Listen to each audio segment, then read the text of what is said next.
Corona കാലഘട്ടത്തിലാണ് എനിക്ക് ഈ സൗഭാഗ്യം ഒത്തുകിട്ടിയത്.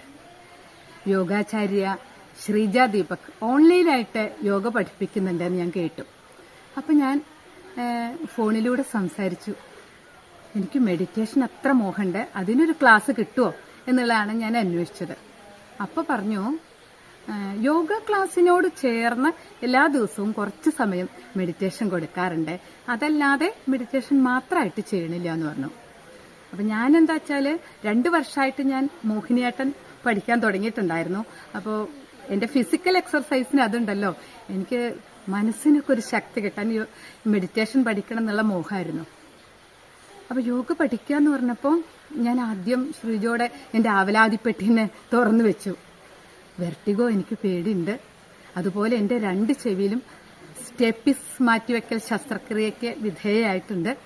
അപ്പോൾ ശ്രീജ എനിക്കൊരു ധൈര്യം തന്നു. അങ്ങനെ ഞാൻ യോഗ പഠിക്കാൻ തുടങ്ങാണ്. എന്താ പറയുക, എനിക്ക് സന്തോഷം പറയാൻ വാക്കുകളില്ല കേട്ടോ. ഇത് പഠിച്ചതിന് ശേഷം എനിക്ക് ഒരു ആത്മവിശ്വാസം കൂടി, ആകെക്കൂടി ഒരു ഉന്മേഷം വന്നു. എന്തിനേറെ എൻ്റെ മോഹിനിയാട്ടം കൂടി ശരീരം കുറച്ചുകൂടി ഫ്ലെക്സിബിൾ ആയതുകൊണ്ട് കുറേ കൂടി ഭംഗിയായിട്ട് അവതരിപ്പിക്കാൻ എനിക്ക് കഴിയാൻ തുടങ്ങി.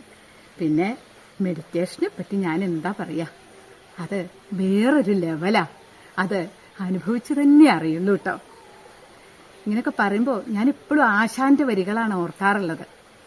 തന്നതില്ല പരനുള്ളു കാട്ടുവാൻ ഒന്നുമേ നരനുപായം ഈശ്വരൻ, ഇന്നു ഭാഷ ഇത് അപൂർണം ഇങ്ങഹോ വന്നു പോം പിഴയും അർത്ഥശങ്കയാൽ.